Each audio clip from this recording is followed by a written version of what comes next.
Good morning if you are in the west coast of the United States.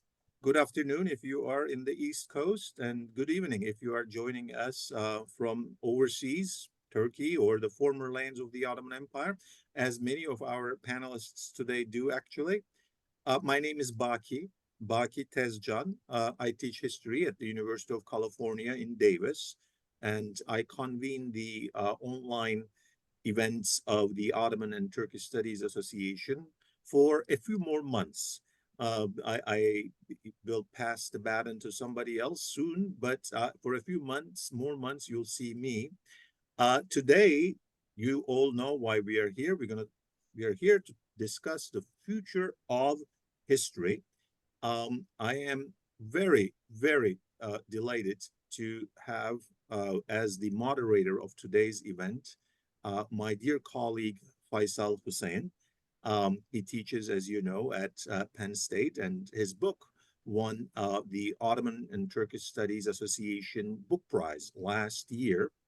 It was the co-winner, and in what we do with winners is we ask them to talk about their book for a WhatsApp meeting. But because he had talked about his book earlier at an earlier WhatsApp meeting where we had environmental history for half of the meeting only, he didn't want to represent.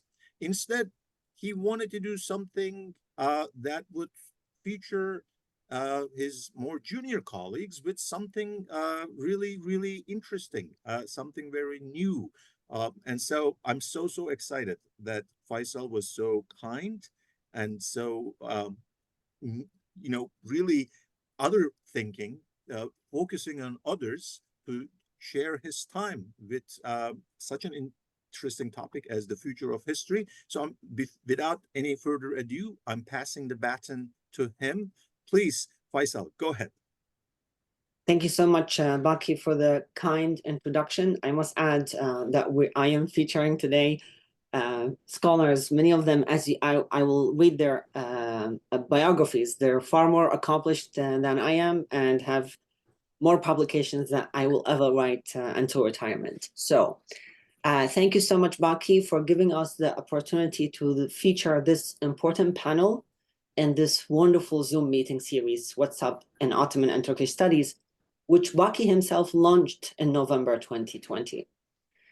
We're meeting today to discuss a fundamental change gradually happening in the historical sciences, which is relevant to historically minded scholars across the spectrum, including scholars in our community, the Ottoman and Turkish Studies Association.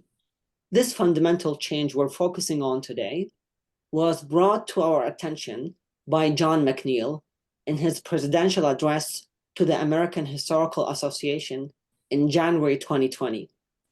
In his address, John said that since the founding of the modern discipline, history has had a fetish for written textual sources or written documents. And this fetish, he argued, has been challenged in the past few decades by a flood of new information about the past that natural scientists have been able to extract from non-textual sources, such as trees, bones, genomics, tree rings, pollen grains, and sediment and ice cores, to mention just a few non-textual sources. Now, what opportunities does this fundamental change offer to the field of Anatolian, Ottoman, and Turkish studies? What perils and limitations does it entail? How will it change the way we train ourselves and train graduate students? Above all, how is it changing, and is it going to change the fields of Anatolian, Ottoman, and Turkish histories? These are the questions we hope to answer today. And we have 6 distinguished scholars, all of whom have pioneered the use of non-textual sources to reinterpret Anatolian, Ottoman, and Turkish history. And they all will help us answer our questions. And our 6 speakers are John McNeill from Georgetown University, Özlem Sert from Hacettepe University, Sena Akçer-Un from Molla Sıtkı Koçman University, Ilgi Kerchek from Bilkent University, Rula Nouri Shafiq Baisan from Yeditepe University, and lastly, Alan Mikhail from Yale University. So our plan today is that we will start with John to allow him to flesh out his broader argument. And then we will ask Özlem, Sena, Ilgi, and Rula to talk about how non-textual sources are being used in their research. And then Alan Mikhail will conclude with a commentary about the topic, the discussion, and his own experience using climate data in his own historical Ottoman textual research. Okay, so let's start with John. Dr. John McNeil is distinguished professor, university professor at Georgetown University in Washington, D.C. He is the author or co-author of 8 books, the last of which came out last year, titled Sea and Land, an Environmental History of the Caribbean. John did some field work in Turkey for his book, The Mountains of the Mediterranean, published in 1992. And believe it or not, in 1994, the great Ottomanist Halil İnalcık invited John McNeil to Bilkent University to give a seminar on environmental history. So John may not be an expert on Turkish and Ottoman history, but he's definitely not foreign. John was planning to join us live, but due to difficulties with travel scheduling, he recorded a message for us yesterday while he was in Casablanca, Morocco, and I will play that message with you right now. The suburbs of Casablanca, to you. Merhaba, hello. I'm John McNeil. I am speaking to you from the suburbs of Casablanca in Morocco. Unfortunately, due to all too characteristic mismanagement of my schedule, I can't be with you at the moment of the webinar itself, so I'm pre-recording this video. So my mistake and my regret. So I'll be speaking for just a few minutes about an article that was published in the American Historical Review early in 2020. It was based on the American Historical Association presidential address that I was obliged to give in January of 2020. And in that article, I began with the premise that in recent years, we're witnessing a flood of historical evidence that comes not from familiar types of sources, that is texts that all historians are trained to deal with, but instead comes from the natural sciences. Not all natural sciences, but certain specific ones. That's the first premise. And some examples of this that I expect you all know about, at least to some extent, are the work of geneticists.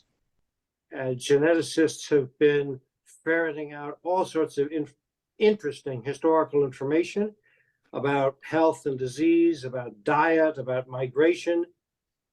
And sometimes they use this evidence in ways that historians might be a little bit skeptical about. But they use it because they're the ones who are uncovering it. For a bit longer, historians and other scholars interested in the past have been able to make use of pollen evidence through the work of palynologists. And that's really helpful for understanding past vegetation regimes, past patterns of land use, and by inference, past climate. That's been available for decades. In fact, when I first started doing environmental history in the late 1980s, I stumbled upon palynology that concerned northwestern Greece, and some of the evidence actually dealt with Ottoman periods. And that was my first effort to incorporate the work of natural scientists into my own efforts at history. That was a long time ago.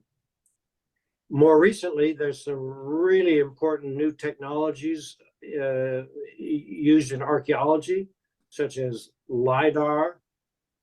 LIDAR is the use of laser imaging technology, allows you to see what's very small landforms that are underneath forest canopy. It's been really important in Central America and Amazonia, and pretty important in Southeast Asia, and it's going to be important in African history. And then also super powerful electron microscopes, which are able now, for example, to get access to the daily record of nutrition that one lays down in one's teeth while they're growing. That is from 3 or 4 months after conception in the womb up until age 18 or 20. You lay down a daily record in your teeth of enamel, and that contains information about your nutrition. So these are some of the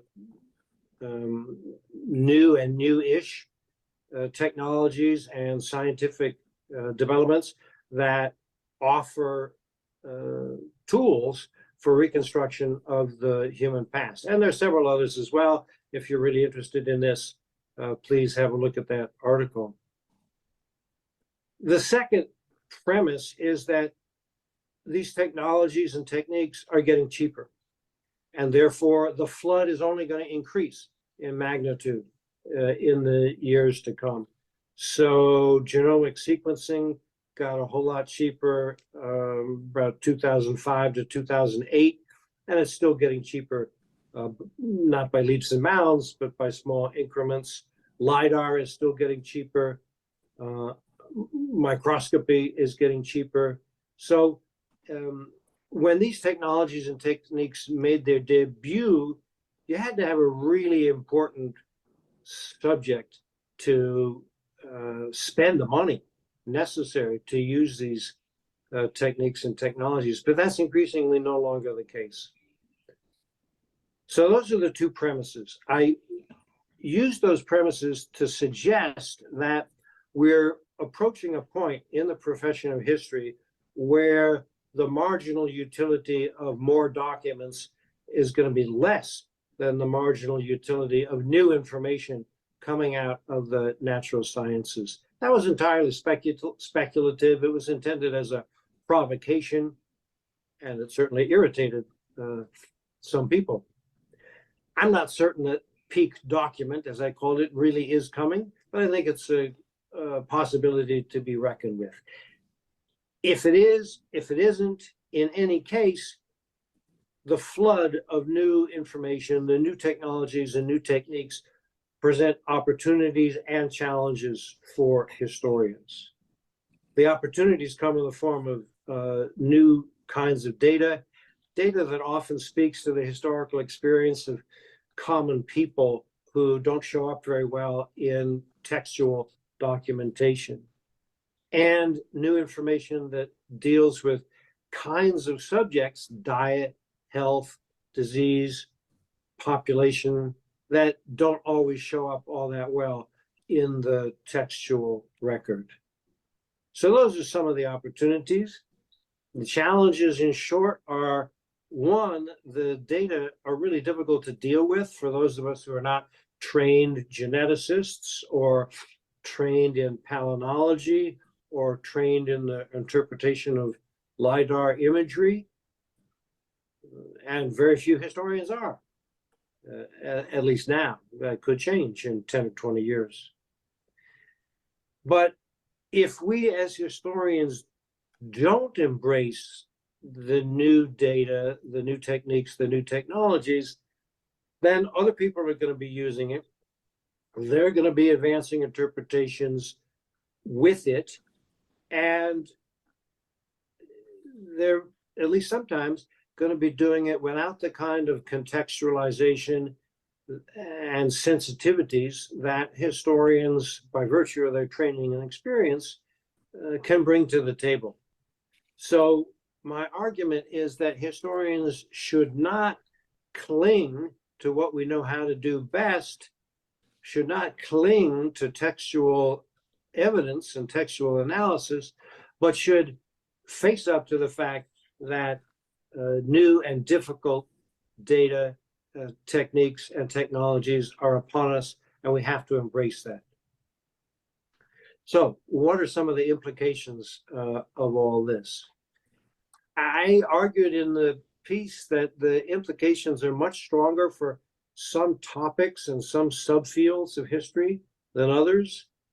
That, for example, intellectual history is not terribly likely to be dramatically affected by the new data techniques and technologies that I'm speaking about. But who knows?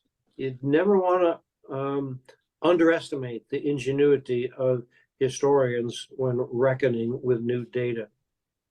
But it looks to me like the history of diet and health are going to be more profoundly affected than the history of ideas and the history of religion, but only time will tell. I think it is clearer, however, that the new data techniques and technologies are going to be more significant for those times and places where textual evidence is thin. So, other things being equal, that means earlier periods of history and certain regions where texts either were not produced or very few of them were produced. I also think it's going to be more meaningful for the study of those populations, subpopulations, that don't show up well in textual documentation. So, for example, women, for example, children, for example, poor people, for example, mobile people. All of these, I think, show up less well in most kinds of textual documentation. And so it is their history that's likelier to be more strongly affected by the new kinds of data that I'm speaking about. What might all this mean for Anatolian, Ottoman, and modern Turkish history? Well, that's for you to say rather than me. I'm no expert in this arena, although I'm interested in all three of those, ancient Ottoman and modern Anatolian and Turkish history. But it looks to me like there's some opportunities for the history of disease pathogens. Now, historians have been working on this for some time. There's great work on plague, for example. There's not quite as much on malaria, both of which are accessible through genomic sequencing, at least to some extent. There could be much more work on climate shocks, climate shifts, building on the work that Sam White and Alan Michael and Faruk Tabak and others have done and are doing. I don't know about LIDAR, but there's certainly forests. I've visited some pretty thick forests in northeastern Anatolia in Artvin province. Who knows what archaeological evidence, what unexplored landforms might exist beneath those forests. Could there be the kind of revolution that has come to the study of the Maya world in Mexico, Guatemala, and Belize? Probably not, but who knows? It'd be interesting to find out. And there's no end of things that the geneticists are going to invite historians to consider, involving livestock, involving crops. I remember, for example, years ago, a historian named Andrew Watson hypothesized a medieval agrarian revolution with new crops from South Asia and Southeast Asia infiltrating the Middle East and Near East in the early and middle medieval centuries. Well, how would that argument stand up to genomic work on the descendant crops of those that Watson hypothesized were brought in a crop migration to the Middle East? Who knows? And of course, Anatolian history is replete with human migration in ancient times, Seljuk times, more recent times. And that's a topic that human genomic sequencing gives access to. It's full of controversies and pitfalls, but it can still provide us with more information than we have on the basis of extant archaeology and texts. So in closing, let me say there's a lot of dangers in historians without the full and proper education dabbling in natural science and trying to interpret data generated by natural scientists. I do this myself all the time, and I probably make mistakes, but I ask for help, and I'm happy to say that usually I can get it. The main way forward, it seems to me, is through interdisciplinary collaborations involving historians with their skills and sensitivities and capacity for contextualization, and natural scientists with their technical skills that historians are very unlikely to be able to master themselves. And of course, collaboration has its pitfalls and its limitations, but it seems to me the least bad way forward. Thank you very much. I hope to see the ultimate recording and learn what you have to say about the suitability or unsuitability of these kinds of data techniques and technologies for Anatolian, Ottoman, and modern Turkish history. Thanks for your patience. Bye-bye. All right. So we will start now with our panelists who will talk about what they are doing to integrate non-textual sources, the kind of which that John just talked about. And we will start with an example of an interdisciplinary collaboration between Özlem Sert and Sana Akçar-Un. So let's start with Özlem. So Dr. Özlem Sert is Associate Professor of History at Hacettepe University in Ankara. She completed her doctoral studies at Ludwig Maximilians Universität, Department of Turkish Studies. She is the winner of multiple prizes and fellowships, such as the Eret Hanfman and Melink Prize and the Postdoctoral Research Fellowship of the Turkish Academy of Sciences. She held research residencies at Middle East Technical University, Harvard University, and University of Vienna. And she worked as a consultant for urban development and urban history projects in Izmir, Istanbul, Mardin, Gaziantep, Tekirdağ, and Ankara. And she currently leads projects as a founding director of the Center for Urban Research at Hacettepe University. The floor is yours, Özlem.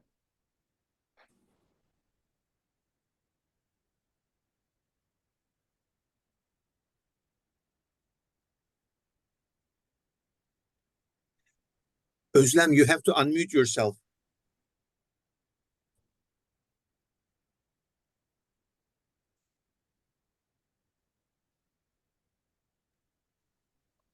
Okay, thank you very much, Faisal, for this invitation and for your attention to the monographs that I have written for the local democracy and environmental awareness. That is very nice that some scholars still read Turkish monographs. That is nice, really. I share my screen now. We will do the presentation with Sana Akçar and tell why and how do we correlate natural and historical archives in the example of Istanbul region. Paleoclimatology and historical science have been working together for some time, and a new field called History of Climate and Societies has emerged, and they are working with both the archives of societies, the documents, texts, and the archives of nature. On the one hand, historians use paleodata. On the other hand, historical documentary data is one of these proxy data that the paleoclimatology is using. And moreover, historical data can contribute to the other proxy data sets, which Sena will show how we do this with the lake sediments of Küçükçekmece. In my presentation, I will first tell why do we need paleo data, and second, and it is really very similar to what John said. That was a surprise for me. We have some similar ideas about this past changes in the Istanbul region and the paleo data. What does the paleo data tell us when we work with it? Does it change our periodization, and does it challenge our ideas about the past? The third thing I'm going to tell is the documentary-based historical climate data. What are the data sets we can produce from this huge Ottoman archives? And we are working with a team about this, and I have been working for a long time on this, and the aim is to fill a gap in the proxy data sets in the world. Really, we do not have from Ottoman archives any data sets until now. So, first part, why do we need paleo data? My answer to this, there may be many other reasons, but my answer to this is the visibility of the underrepresented human actors, including non-human actors, into the analysis, and they see the changes in the past. In my PhD thesis in Ludwig Maximilians University, I chose Rodosto since it was half minorities was important for me, and their representation was lower in the texts. So that's why I chose a city which was half Greek and half non-Muslim and half Muslim in the 16th century. I worked on the daily court records. And you can find in the court records, it's a huge documentation, daily documentation, and you can find almost anything in these court records. You can find entries of sureties, inheritance contracts, marriages, divorces, powers of attorney, property transfers, rents, loans, and criminal offenses, etc., etc. There are hundreds of pages and thousands of entries, and you can find almost anything. It's a nice area to actually use your confirmation bias. And we did it, actually. The Ottomanists did it. So our anthropocentric handling of the things and the state-centered perspective was always there with these documents, because they selectively took things which are very anthropocentric. So I say we need a methodology for this huge documentation. I reconstructed, my method for this is reconstructing the space first and reconstructing the time then. And then let's see what we understand and learn. What I did was taking the documents about the neighborhood relationships of the houses, like 2,000, more than 2,000 documents in my PhD thesis, and then I reconstructed the town. I used GIS. And then by overlaying data on top of the geography by using GIS, I was able to utilize natural boundaries of elevation, street names. They are really a wonderful source. Bodies of water, such as streams, and the sea level rise. And I reconstruct the city, put the activities of the people on the map, and I learned more about the less represented people, such as minorities, women, and slaves, and recorded their activities. Each activity, afterwards, I recognized that each activity had a season and a time.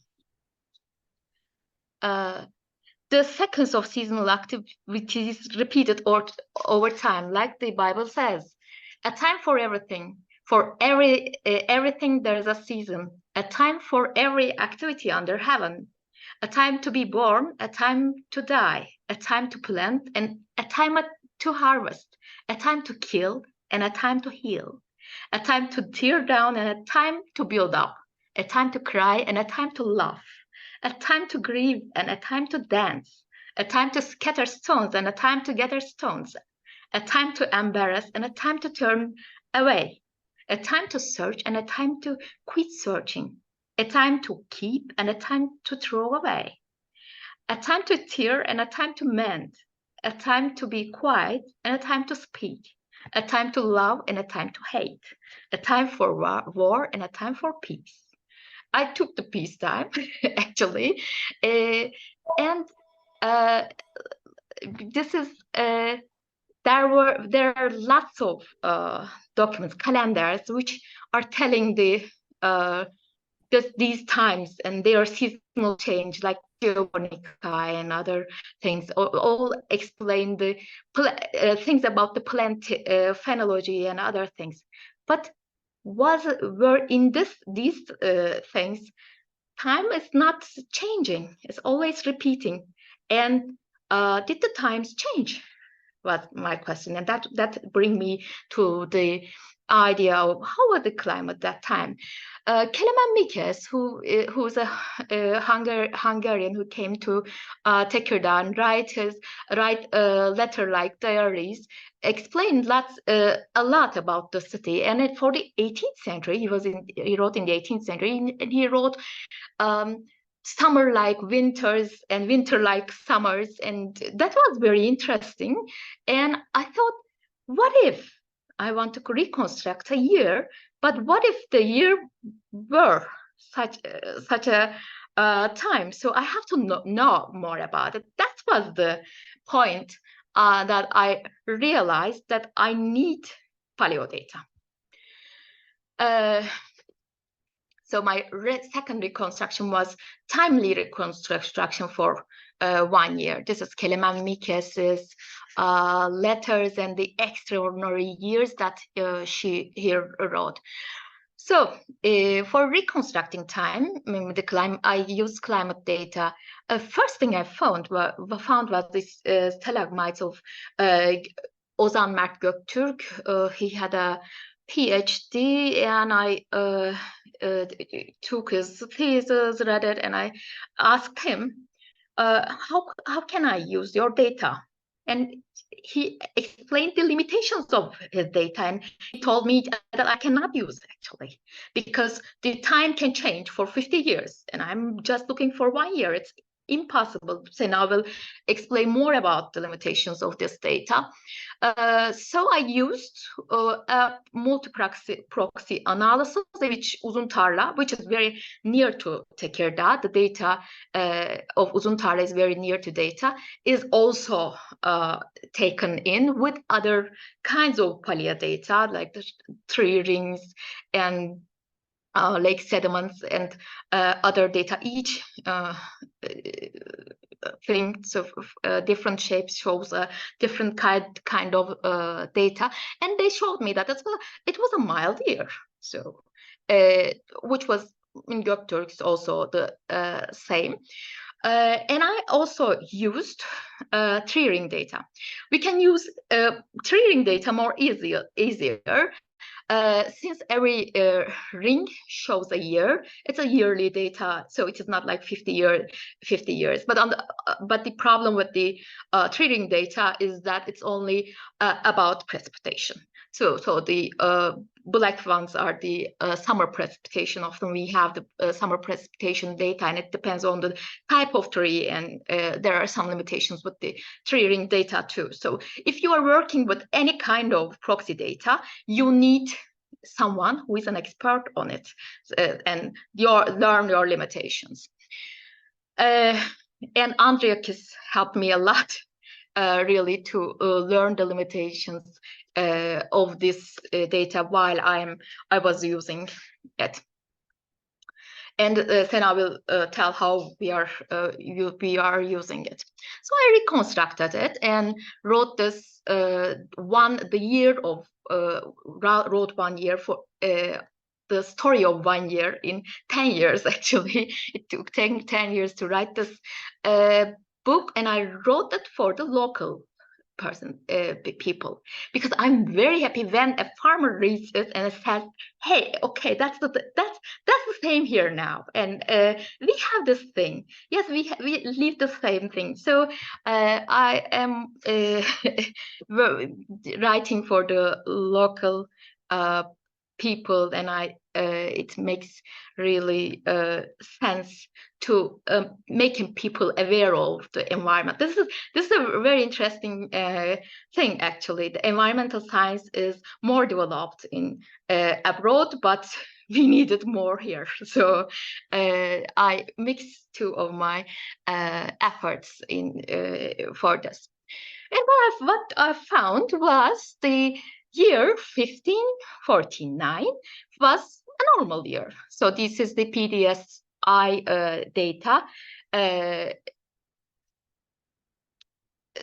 from the ODA, Old World Road Atlas, the Atlas, Old World Road Atlas that I use. I have to tell it. They take the 3-ring data and they model it.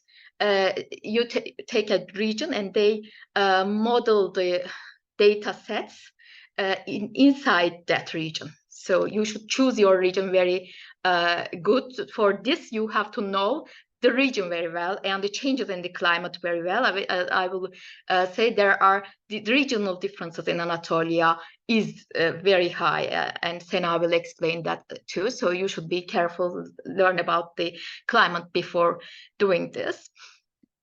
All in all, it was a normal time, and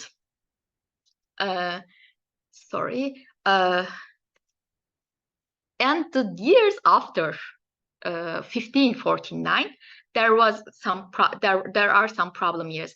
If you are under 2, then this means drought. So when you have a inclement normal times, you can understand what changed later. So I wrote a normal boring year for learning the change in the other years. Okay, in this way, I think if we reconstruct time and space, it's possible to add other variables, climate, disease, and agricultural production, and institutional change. That is very important, and the complexity in history. We need more data. Cash crops. When I looked at the changes in the plants, the data, that I can use was the cash crops. Since cash crop, you can find lots of data about the cash crops. Rice and sugar there are plantations in the Mamluks, rice and sugar plantations, and the Ottomans also planted in Inner Anatolia rice plantations at the beginning, and at that time the summer precipitation was very high in Anatolia, and afterwards, but it changed, and they had plantations in the Balkans too. For the Mamluk times, it was always explained that the anthropogenic changes, the people who were administrators, their misuse and administrative failures was the reason for the failure in both sugar and rice plantations. It was always the heroes and the ones who made in history something false was always people in the past. But now Mamluk historians also know that there was precipitation changes in these years, and we can use this precipitation data very nicely for that. This is the regional distribution of the Ottoman rice plantations. In the early modern plantation economy of the Mediterranean. Ottoman plantations are often forgotten, but that is a great work endeavor. I took the data, precipitation data, Palmer rate, this PDSI is Palmer-Drought Severity Index. I took the index and the production in the rice production data from the WACF account books. WACF account books, I will tell about them later too, are very useful, I mean, for this comparison, since they that is phenology data, I mean, the plant data, and these show that in the years where precipitation is low, the production is lower, and we know that rice needs water. In when there is more water, rice grows more. So this is the same as also I checked for various parts of the same as for Inner Anatolia in the drought times of the end end of the 16th century. Also, rice production ends in the Anatolia. And what I learned was that in the year 735 there was no rice production in Plovdiv, in Felibe, which normally produces like 500 tons of what I just not. I mean, very high. The biggest production area is Felibe, Plovdiv, and there was no rice at that year. This is the year that Kelemen Mikes tells us that in March it was really like a very, very hot summer. And if you throw the season in the water, you cannot have any plant in a very hot water, because the water, when the water is over 30 degrees, you cannot have a plant there. So seasonal abnormalities are very important. But the problem with the seasonal abnormalities is that we can learn the precipitation data, we can learn about the temperature, but learning about seasonal abnormalities is very hard. We need textual data for the. We have 30 seconds. 30 seconds left. Okay. There are three season changes. First, the regional differences. There are regional differences in Anatolia. 18th century seasonal abnormalities are very important. I have a new work about that. 19th century is hard. There are hard times in the 19th century. Now, my third part of my presentation is about the documentary-based historical climate data. What are those things?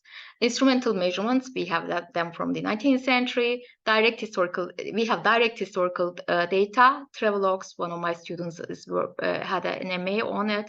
Chronicles, we have a forthcoming study with Andrea Kiss about chronicles, chronicles, and military campaign. There is another student worked on data from them. They have descriptive data about single years, but they are not yearly records.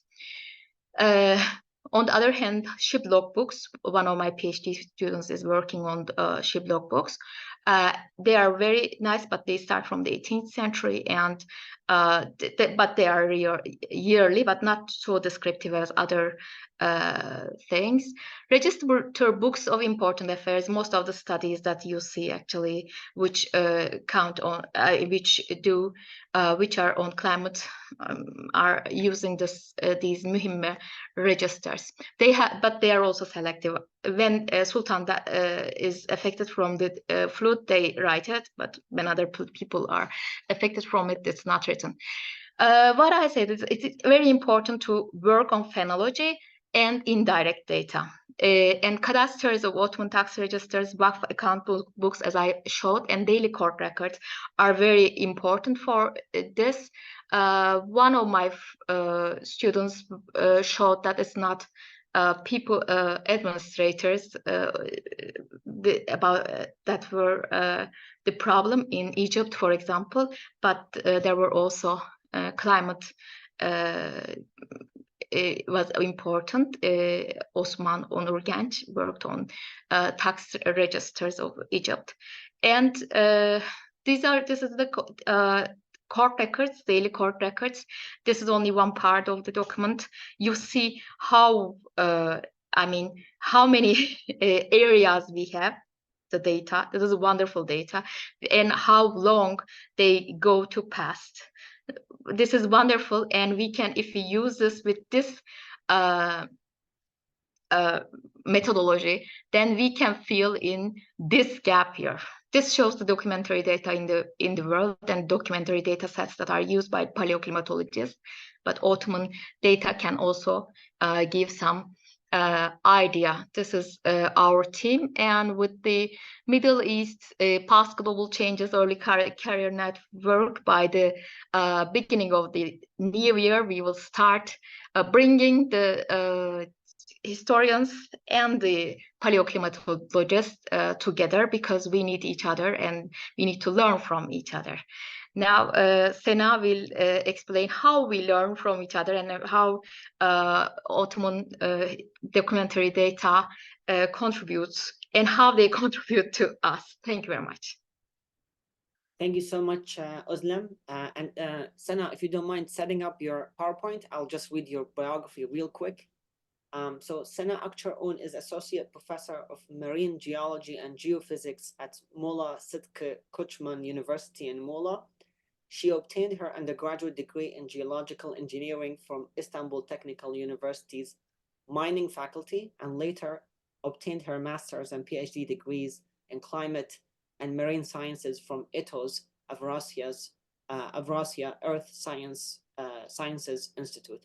In 2012, she held a postdoc at the Center for Climate Change Research at the University of Bern. I must say that Sena's picture is featured on our flyer. It's a really nice picture, and she's collaborating with Özlem. If you don't mind, if you just limit your comments within 10 minutes. Yeah, sure. Yeah. Sorry, it's very nice to be here with you as a geologist with the historians. I would like to thank for it. I will try to explain why we need historical data from the perspective of earth sciences. What am I doing? So I try to explain what are the natural archives first, and I want to give an example of a Istanbul region, for example, a Küçükçekmece, a proxy data, and I would ask, why do we need and how we use historical data? So when we look at to the formation of the Earth, 4.6 billion years up to today, the climate is always changing, but in different scales. It's the effect. Some parameters are affecting in the different scales. For example, the global carbon cycle, or the sunspots, the vegetation dynamics, or for example, this year is the El Nino year, and we are feeling the change of the climate through time. So as a geologist, I interested in the Holocene climate variability, which covers the 11,700 years. Why it is important? Because we see the interaction of the human here. So for sure that the climate or environment is affecting people, human, and human is affecting the environment. So what do we see? For example, in the Holocene climate optimum, we see the rise of the civilizations, or the fall of the civilizations, but it's not true actually. The climate by itself solely, it's not the only effects, only the thing is affecting the humans. So it's a stress, but in this case, in this slide, I really like to say that the climate studies had been started around the North Atlantic Ocean region. So for the within science, and this is why we know mostly about this region. So it is good to say here, the climate, the Earth, I mean, it's not the only climate and the environment.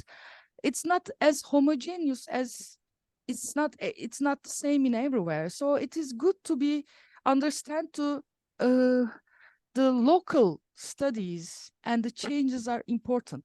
For example, in here, I would like to see the Köppen climate classification. As you see here, Turkey and Northern Europe, for example, it's not the same.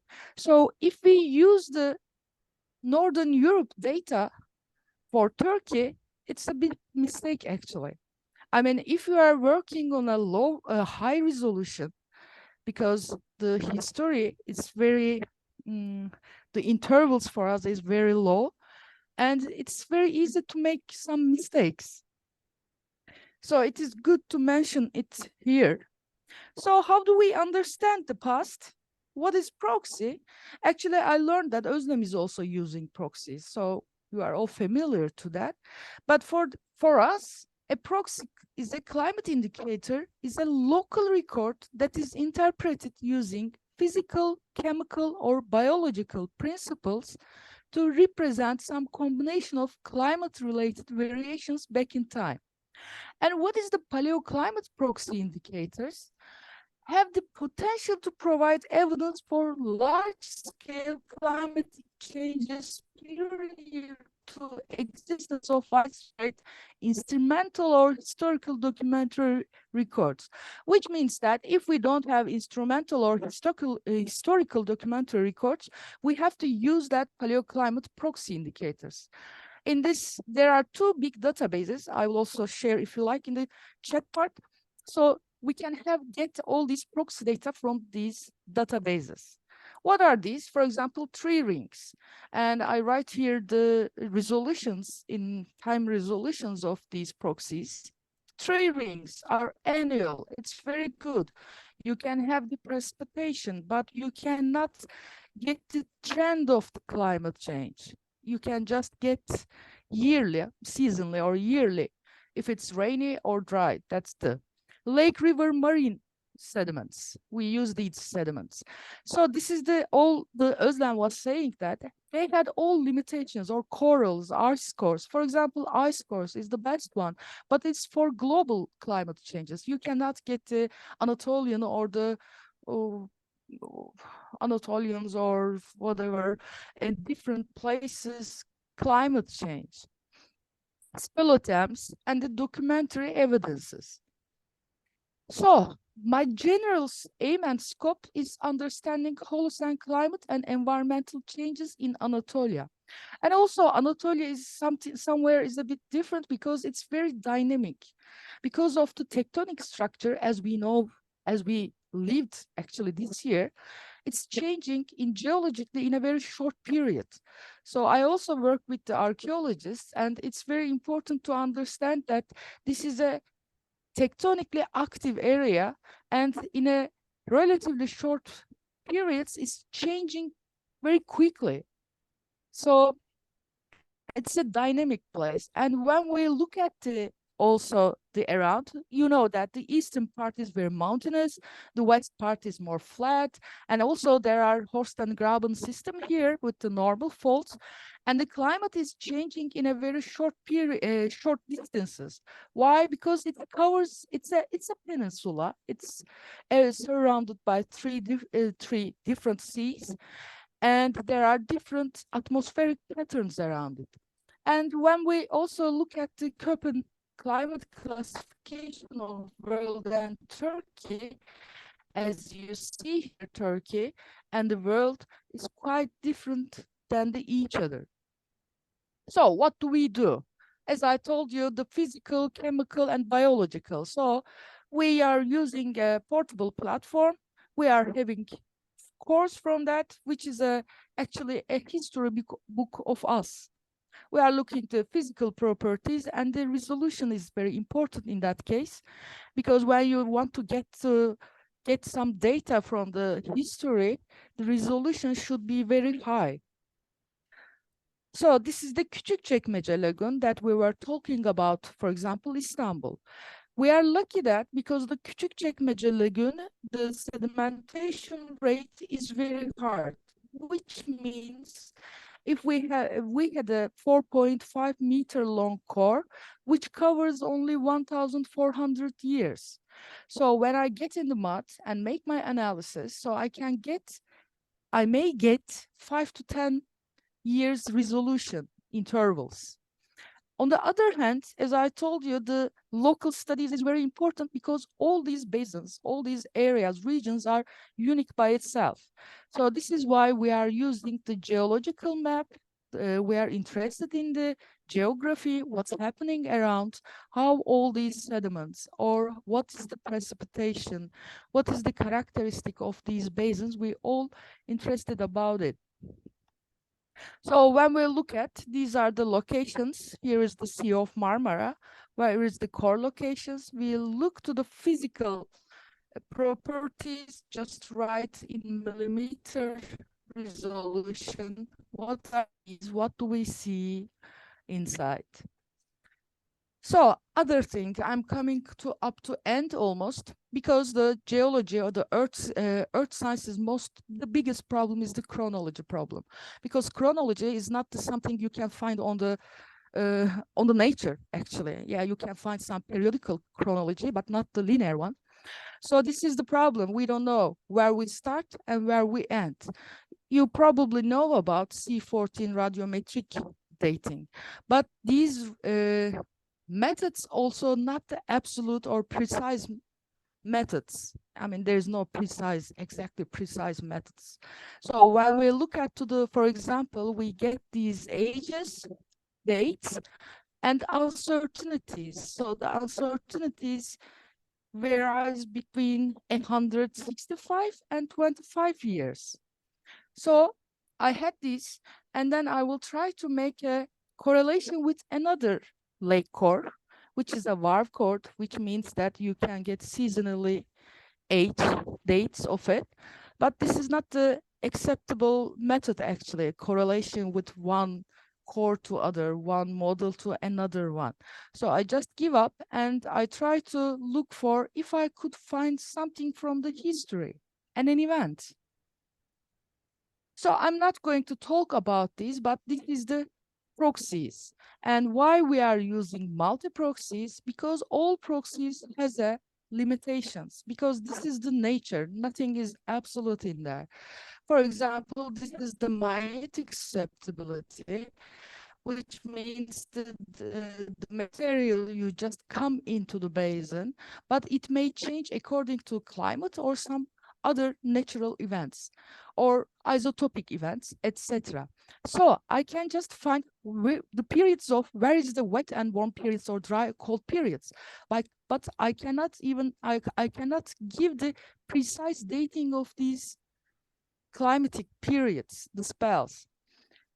And I try to compile the historical data. What does it mean? So if I could find in my sediment, in my mud, and an earthquake, for example, and if I can date this from the history mainly, date this earthquake, so this is an absolute dating. So it's perfect for me. So I try to compile what was happened around Istanbul, because Küçükçekmece is in Istanbul, and we would have some data from the Ottoman Istanbul. It's a lucky one. But unfortunately, I'm not able to get very big results. But I learned that. So we just faced with the problems. What are these problems? Then we met Özlem, and Özlem also was using proxies, because everything is not written in the history as a document, but she's also using the proxies and try to understand how was the weather change or the climate change. One of the most important stuff is here, I'm talking about climate change. But when you use the historical document, you are just reading, we are just reading only the weather conditions. So weather conditions, weather is just a daily result, daily condition. But the climate should have a longer period, the average of the longer periods. So if there's a 7 years of very warm or dry year, summer, it doesn't mean that the climate has been changed in 7 years and it becomes dry period. I don't know if I could explain myself. Another stuff is that we are using stratigraphy markers. This is very nice. Özlem told that around the Küçükçekmece Lagoon, there is a gunpowder factory. So I may able to find, I can't say that I would find it, but I may find the geochemical, by the elemental analysis, I may even find the gunpowder remnants. If I could find it, and if we know when was the gunpowder factory has been built, so I can date my sediment. And yes, we started with that, and then we are now getting our new team, try to enlarge our team and to understand. So in this case, we would have some problems, and we want to actually discuss all these problems and get ideas, opinions of people, and try to solve this, because it's very hard actually to, we're always talking about interdisciplinary, multidisciplinary, transdisciplinary, but it's not so easy because the jargon is not the same. Our time scale is not the same. But I believe that it would be very nice to, by discussing and getting some opinions with other scientists or other people, it would find its way. Thank you very much. I try to be very quick, actually. That was wonderful. Thank you so much, Sana. So Ilgi, feel free to set up your PowerPoint and as I read your biography. So far we have heard from a historian who is deeply curious and passionate about the non-textual sources, Özlem. We heard from geologist Sana, and now we are going to hear from two archaeologists practicing archaeology in different ways. So we will start with Ilgi Gerçek. Dr. Gerçek is a faculty member at the Department of Archaeology at Bilkent University. She obtained her MA and PhD degrees in Hittite and Mesopotamian studies from the University of Michigan. She was a postdoctoral research fellow at the University of Copenhagen and held teaching and research positions at Koç University Research Center for Anatolian Civilizations and Istanbul University Department of Hittitology. She is interested in the social and political history of Anatolia in the late Bronze Age and has written on imperialism, frontiers, landscape, identity, mobility in Hittite Anatolia. Her forthcoming book concerns the Hittite Empire's interactions with groups called Tasca and the empire's northern frontier zone. Ilgi? Thank you, Faisal, and for inviting me to this panel. It's a pleasure to take part in this discussion and to be among such distinguished company. However, I do have a small correction, and that I am not an archaeologist, I'm a philologist who is at a Department of Archaeology and who collaborates with archaeologists. So I think that hopefully won't change much, but please note. All right, so over the next, and I apologize that I might go into a little bit of a coughing fit at times. I hope not, but I've been quite sick. I'll try not to. Over the next 10 minutes or less, I hope I will take us to a very different episode of the Anatolian past, the 2nd millennium BCE, which corresponds to the Middle and Late Bronze Ages in Anatolian archaeological periodization. I will focus on the use of non-textual sources in reconstructing the history of the Hittite Empire, a polity that flourished in central Anatolia for a period just shy of 500 years from its formation around 1650 BCE in the area within the bend of the Kızılırmak River to its subsequent demise in the mid-12th century BCE. I will begin with a very brief overview of the breadth and extent of our textual sources in Assyriology or cuneiform studies in general, and Hittitology in particular. This is necessary in order to contextualize the very long-standing and crucial interconnectedness of textual and non-textual sources in the study of Hittite or second millennium Anatolia from the very beginnings of our field, in fact. Now, I would like to raise 2 points pertaining to the characteristics of cuneiform textual documentation, which in turn have a bearing on the use of non-textual sources and the future of history. The first is simply that there are a lot of texts we haven't yet been able to read, and we're not even close to reading them all. The online database Cuneiform Digital Library Initiative lists around 500,000 cuneiform objects in the world's museums, of which about 360,000 have been catalogued. However, this estimate may be rather conservative, and some have speculated that there may be as much as 1 million cuneiform inscribed objects. This would mean we may have read less than half of the extant cuneiform textual documentation. In Turkey, there are around 120,000 cuneiform objects distributed across more than 30 museums and private collections. And according to my estimation, less than half of these, perhaps 30%, 40% at best, have been read. So in response to John's presentation, we are not going to run out of text very soon in cuneiform studies.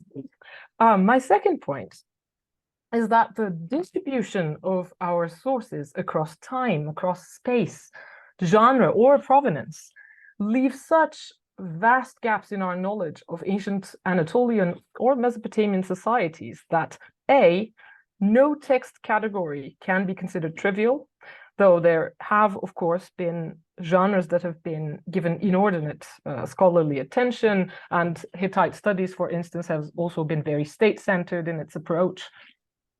And B, most, if not all, our research questions require investigations that conjoin textual and non-textual datasets. Let us now zoom in on textual documentation in Hittite Anatolia, and here you see, over here, in fact, how Hittite textual documentation compares to the documentation from the earlier part of the second millennium BCE, the so-called Old Assyrian or Karum period. Now, texts from the Hittite period have been produced exclusively by the state and for the state. The majority of them have been recovered from the Hittite capital Hattusa, Boğazköy, though there are other sites that have yielded archives of varying sizes. The gaps in textual documentation have justifiably been much lamented. The formation and collapse of the Hittite state are extremely poorly documented in the textual record. Unlike the former Old Assyrian period, or most other periods and places in the ancient Near East, we have no private archives from the Hittite period. And with a few exceptions, no economic documents, no sales records, no price lists, no merchant archives that are so common in other places in the cuneiform world are extant from the Hittite period. And those who produced the texts were not kind enough to use any internal dating method like year names or eponyms, which means that we have to rely on methods like paleography, linguistics, and most importantly, archaeological stratigraphic context for dating our documents. So from the very early days of Hittitology, research into several aspects of Hittite Anatolia, such as economy, imperial formation or collapse, or environment, has required the integration of textual and non-textual sources. However, by no means am I suggesting that non-textual sources are filler for when we don't have textual evidence. Rather, in fact, most of the research concerns that preoccupy us today, and not only in Hittitology, I can see that the same goes, for instance, in Ottoman and Turkish studies as well, such as human-environment interactions, climate change, collapse and resilience, mobility are fruitfully explored thanks to integrated approaches that peruse textual and non-textual data. Now, in my own research, I strive to combine textual and archaeological or non-textual sources to explore how Anatolian societies viewed their landscapes, how they experienced and constructed their landscapes, how they communicated them, how they interacted with their environment. But instead, today, I want to touch upon 2 or 3 other points in which or let's say avenues of research that showcase the contribution of non-textual data. And I have to emphasize here that I rely on natural scientists and archaeologists' data as a philologist, so I'm not the power behind any of these studies. Crisis and collapse have long been prominent themes in Hittite studies, and as a historical phase, the end of the Hittite Empire has been a topic of enduring interest, and recent years have seen a remarkable growth of scholarly and popular interest in the end of the Hittite Empire and its aftermath. The events and conditions that precipitated the disintegration of the empire still elude historical documentation and reconstruction, and nor are we even sure of the time frame in which the Hittite Empire unraveled. Recent scholarship has pretty much unanimously rejected monocausal explanations of collapse in favor of the view that it was brought about by a combination of factors, as usual, internal, external, acute, or chronic. Among these, scholars have often invoked severe economic constraints induced or exacerbated by climate or environmental change. However, such environmental factors had not until very recently been properly documented in Anatolia. In a very recent study published in Nature in February 2023, Stuart Manning and colleagues used paleoclimatic and archaeological data to provide new insights into this question. And they examine tree rings width and stable isotope records they obtained from contemporary juniper trees and identify, and I quote them, an unusually severe continuous dry period from around 1198 to 1196 BCE, potentially indicating a tipping point, and which potentially signals the type of episode that can overwhelm contemporary risk buffering practices.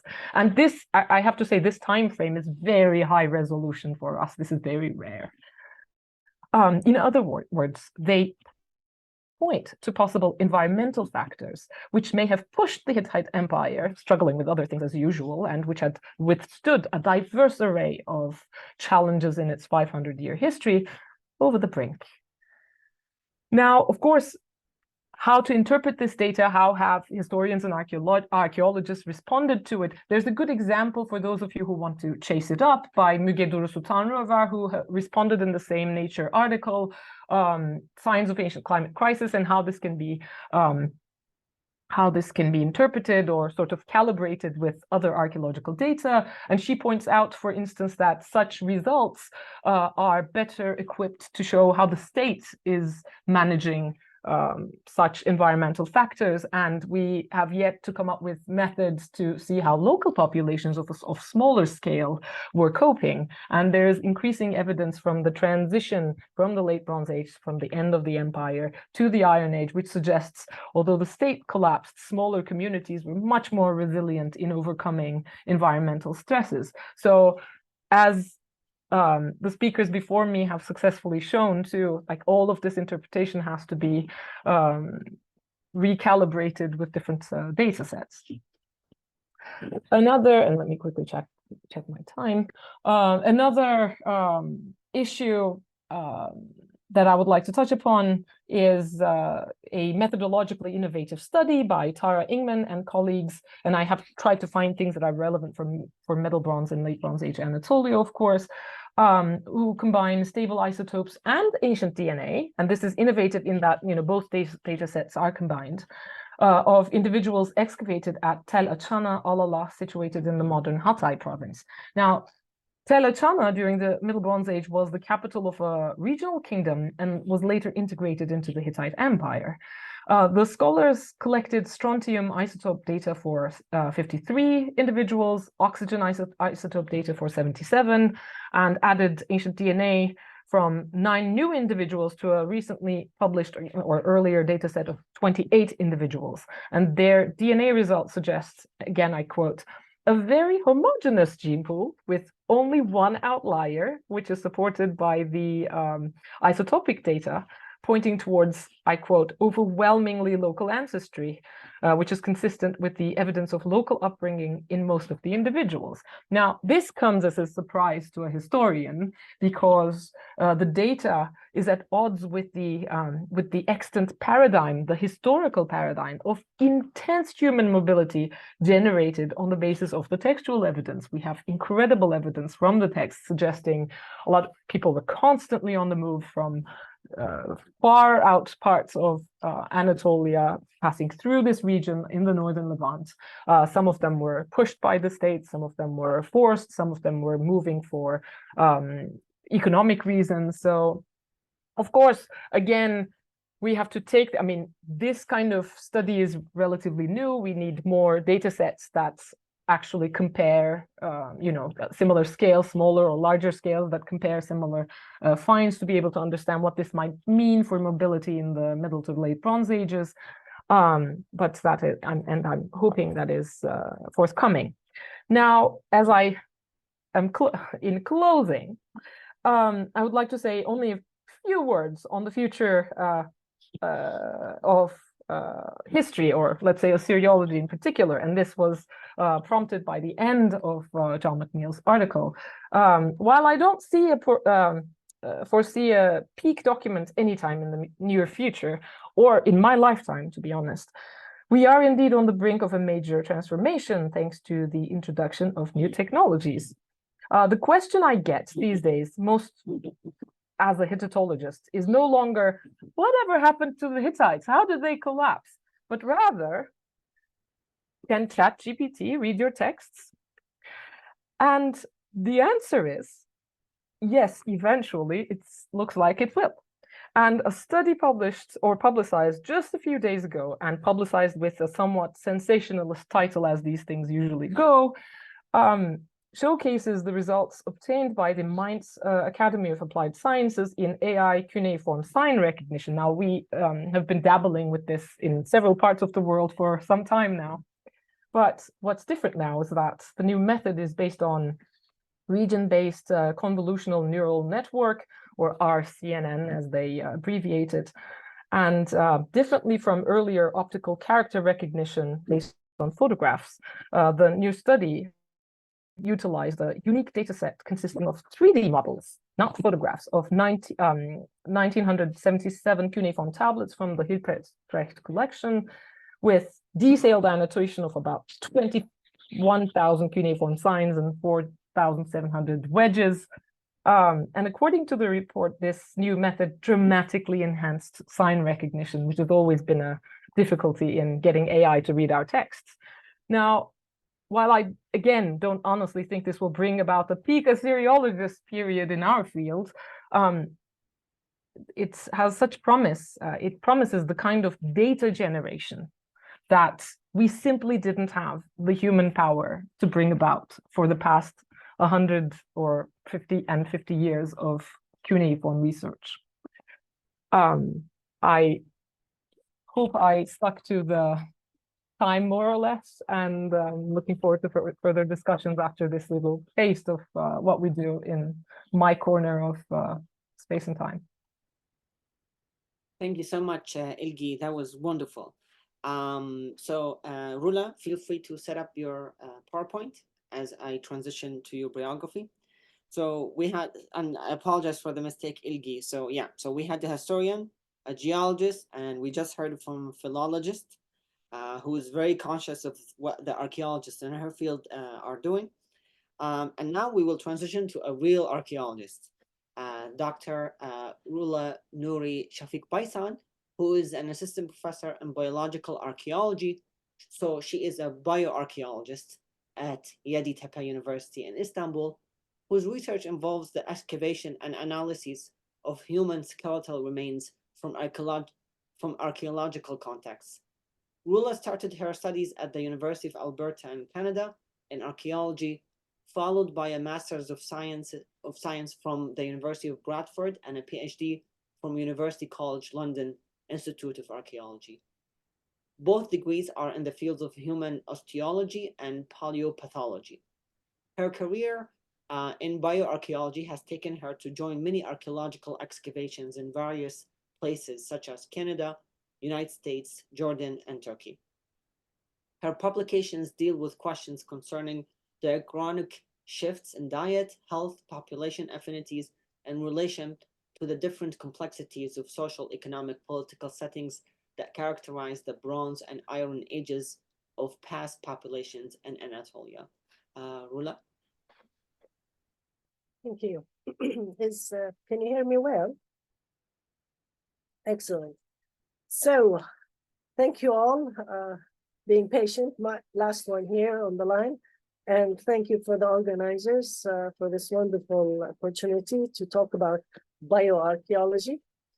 And again, bioarchaeology, I would like to say it's literally non-written sources, literally, and that we use to learn about past populations. I put a bit of caution because I deal with human skeletal remains, so you will see some pictures of that. And the screen is not moving. Hold on. There we go. So a bit of definition. What is bioarchaeology? Is the study of human skeletal remains from archaeological context. So something very old, nothing recent. And we try to understand past human populations in terms of how they lived, what they ate, how they died, and we try to connect all of that within the cultural context. So we don't have any written information, as simple as that. We just look at the skeleton and we try to get as much information as possible that tells us about these past people and how they used to live. So there are several disciplines involved, which I'm not going to discuss all of them, but I will just give a small description about them. You know, we need to know human anatomy, study the pathologies, look at the dentistry in according with funerary archaeology, and I'll touch a bit on archaeogenetics, which already been mentioned earlier. Now, the basic thing what we do in bioarchaeology when we find skeletal remains is that we try to do an age estimation, how old the person is when they died, are they male or female, of course. Diet, can we see what they ate? And we do that by looking at their teeth. We look at health, we want to see, we use the teeth to look at health, and we look at any sign of pathology that we find on the bones. In addition, we look for any evidence of trauma in terms of bone fractures, and sometimes we do see a lot of evidence of violence. This is a small sketch I put with a lot of pictures of teeth, how they talk about the diet, some pathological conditions, some genetic markers we see on the teeth, some fractures, and some joint pathology. When we study age, we look at the population. The bigger the sample we have, the better results it gives us and tells us how they used to live and what age they died.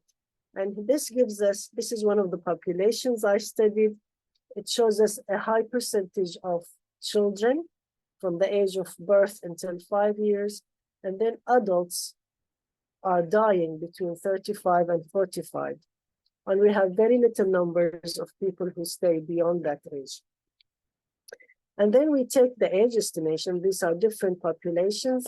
This is Middle Bronze II and Late Bronze periods, and we divided between males and females. Others could be children and unknown sexed individuals. And we see again, high percentage of children, and the blues are the females at the age of 17, 25, and then the numbers gets less and less. Unknown, of course, we always have unknown because that represents bad preservation. Here we see a different profile, and we see again concentration at different ages. We also look at growth and development, and this is one-to-one relationship, and any individual that is plotted on this line means their health is good. But then after sometimes we start to see individuals' health are getting less, and they're not growing very well. So that could represent bad nutrition, heavy physical labor, separation between males and females. We don't know what was happening to these individuals, but we know something was happening during these different archaeological periods. Evidence of violence, we know there's violence existed long time, and could be the cause of climate change, could be affecting food resources. And we try to distinguish the difference between accidental trauma and intentional trauma. Intentional indicates basically a weapon. So if we look at this X-ray of a fracture, this is accidental of a child, probably fell down, broke his clavicle bone, and whatever, was playing, something happened.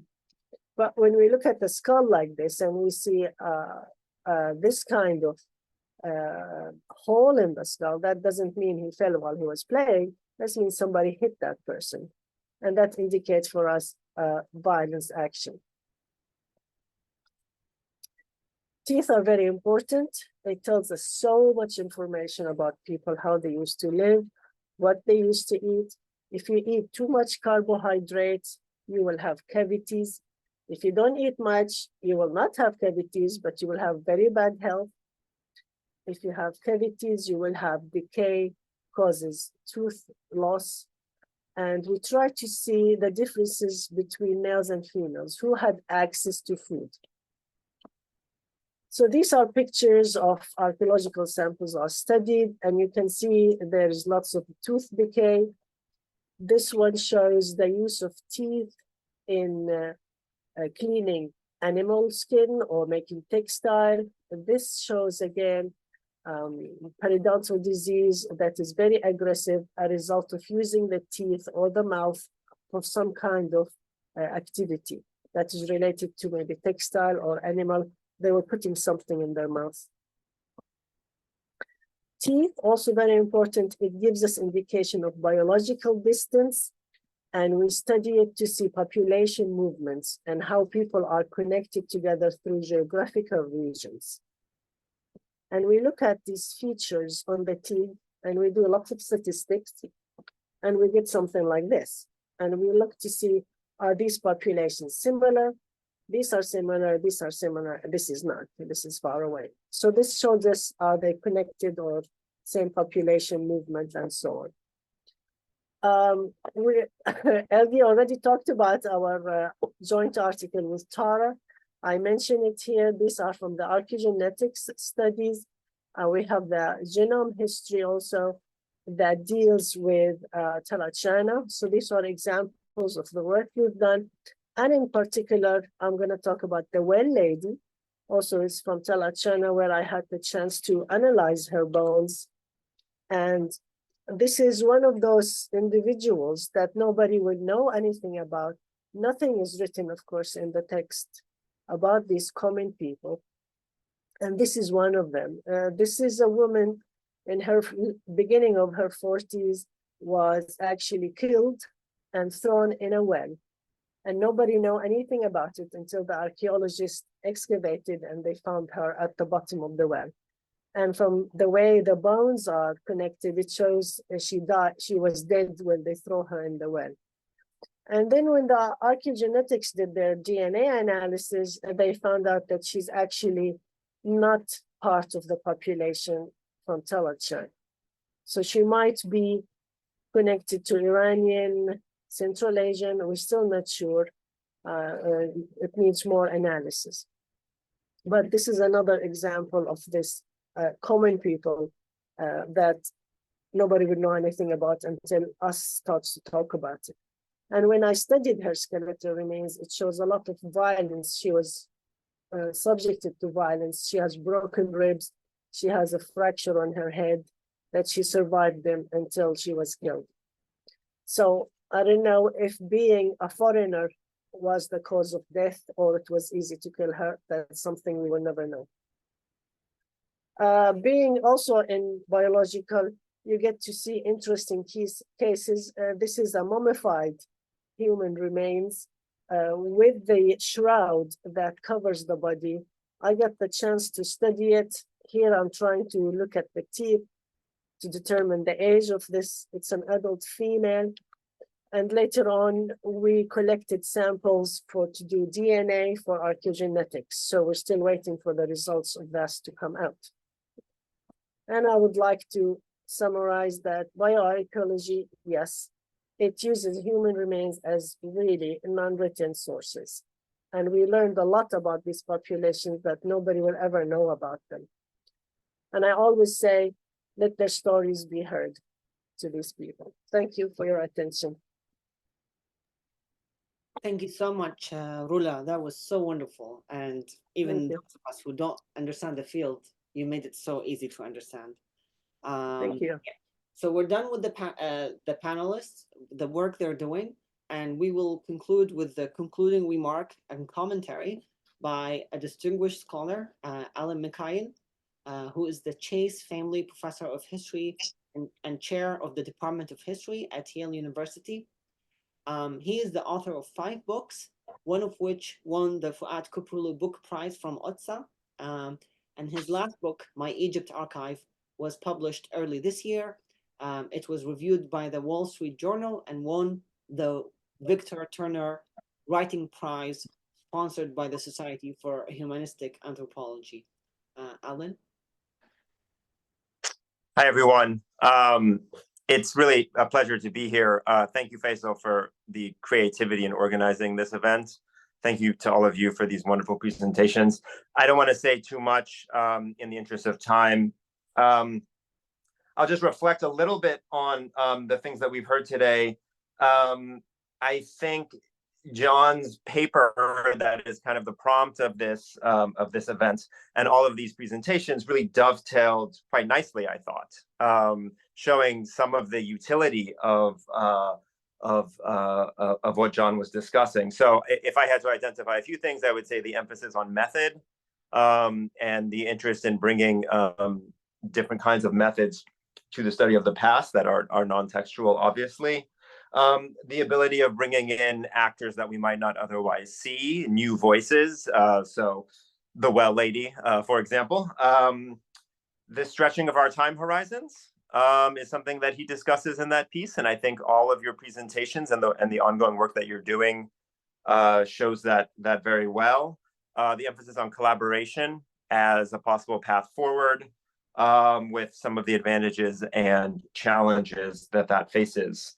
If I had to reflect a little bit on, since this is an event sponsored by the Ottoman and Turkish Studies Association, on what this might mean in terms of Ottoman studies, what I know best, I think we're facing an issue that is similar to something that Ilgi brought up about cuneiform texts.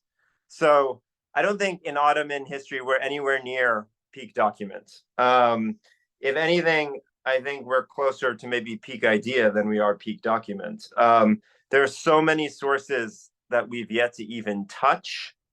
And it strikes me as an enormous well of possibility of thinking about the new ideas that might come from reading those new texts. As we've learned today, though, it's not enough just to read those texts.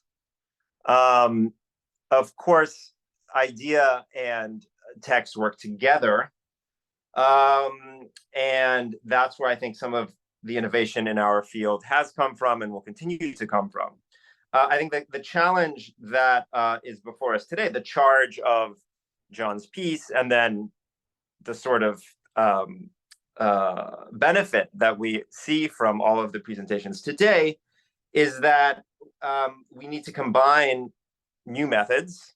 John notes in his piece that in previous generations, those new methods might have been anthropology or literary theory. Today, it might be bioarchaeology or the paleosciences. But what happens when we think about the new texts that we might be reading with these new methods? And we have to do both, I think, right? As John points out at the end of his piece, and as some of you said in your presentations, we can't pretend like these things are not happening and don't have things to say to us as a field. All of you showed very well that there's a lot that you have to say about some canonical issues in Ottoman history. So I think that's all I want to say. Again, thank you all for your presentations. It's really, really exciting. I hope that this will spur others among us to follow some of the paths that you've been forging. And I look forward to the discussion. Thank you so much, Alan, for agreeing to comment and grace our panel in the first place. So I think we are done, and we'll open it up to questions from the audience. So feel free to raise your hand or type in chat and to any of our. Oh, okay. So we'll take Baki first, and then others. You can raise your hands or type into chat, and we'll take your questions. Thank you. Thank you so much for the presentations. I have a question for Ilgi and a question for Rula. Ilgi, it's not about your work, but rather about something you mentioned. And I'm trying, I couldn't quite understand what the distinguishing factor was. You mentioned they found a way of reading cuneiform tablets, but they are now, the difference is not, they're not using photography but something else. What exactly is that something else? I was going to ask, because I mean, this is probably not relevant for you, but relevant for some of the audience members. There is a lot of work that's been done to read Ottoman Turkish and getting it translated into either, modern Turkish simply transliteration or English translation. And I think we are now able to do this pretty much in texts that are printed. Now the challenge is the handwritten. Is there any chance that this new thing could help with that, or is this totally unrelated? That's my question for Ilgi. And for Rula, this question is going to be not really in your period. Again, I'm very sorry because I work on much later periods, but I'm really curious about the work you did in that town in identifying who was like an outsider and how many of the population were actually shared a lot in common. So is it possible to do such studies in different parts of Anatolia? I'm really would love to know more about sort of the population demographic makeup of medieval Anatolia to understand a bit better, what is the modern Turkish person is really a product of, because historiography is very nationalistic in Turkey. And yet I have a feeling that we are really a mixture of many peoples who lived in the region, from the Balkans to the Caucasus and from Syria to northern Black Sea. Are there ways of studying medieval or early modern human remains to get a better sense of, our composure, ethnic composure, etc.? So those are my two questions. Shall I just jump in by the order of the question? Thank you, Parky, for the question. Now, for the AI recognition of cuneiform texts, our main problem has been that the cuneiform script is three-dimensional. It's not two-dimensional.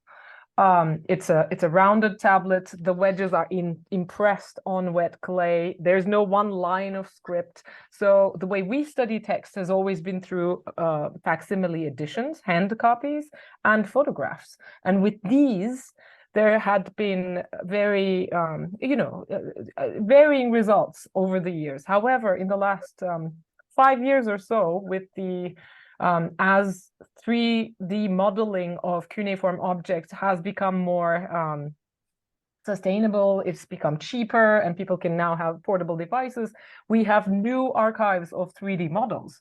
That means with that kind of data, we can now see cuneiform, or we can now get AI to see cuneiform in a very different way. So they've changed the annotation methods of the actual wedges which produce the signs, and that has really in the last few years, let's say, this to me has been one of the more impressive strides made towards that. So I'm interested in following this up. And I also have to add, I completely back your question to Rula. I'm really curious about what she will say, and I was hoping that's one of the reasons I brought up their work in my presentation. Thank you. So that wouldn't have any impact on reading handwritten Ottoman Turkish, because we are still on two-dimensional. Okay, I got it. So I think so. Yeah. The key was the three-dimensional, and that made it. I see. Is it? I hope though this would help more cuneiform tablets to be read in Turkey using that method. Hopefully. Because you said there are less than half have been read, so who knows? Thank you very much. I hope. Yeah, so thank you for your questions. A bit okay, so what they do is, in the genetics studies, I don't do DNA myself. It gets done with a geneticists. They are the one who do the type of study. What they do is they sequence the DNA, the genetics, and they compare it between different samples to see if they're similar or not. And they also compare it to other studies that's been done to different populations. So what they did, they took a lot of sites from Anatolia that dates, for instance, Middle Bronze and Late Bronze, and they tried to see how they are similar in their genetic makeup. And one of them, like the well lady, she's an outliner and she doesn't fit within that sequence. And we still don't know where she came. Maybe she came from Iran, or maybe she's from Mesopotamia, but Mesopotamia, we don't have any skeletal sample from there that has been DNA'd. So that's an answer for one of your question. Now, modern Turkish person, Turkey is, everybody knows it's a mixture of so many ethnic people, and it's a massive country.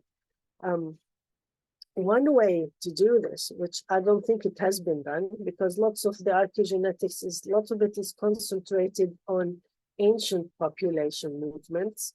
They're trying to, for instance, look at hunter-gatherers. Are they the same population? Did they move to Central Anatolia, where they came from? So they're doing all of this about really past populations. But much recent material hasn't, up to my knowledge, it hasn't been done. And the only way to do it is basically to go to these early Ottoman cemeteries or anything related to this period, medieval, and just collect samples and from different regions and from different time zones, and see what comes out and how similar or different they are.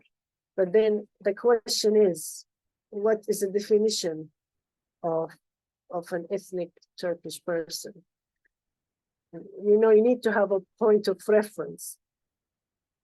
I don't know how to answer that, but the only way is to take samples and go back in time, like every 100 years, 200 years, from these cemeteries, and see if you have a preserved DNA. Also, the issue of preservation is important, because lots of times there is no preserved DNA.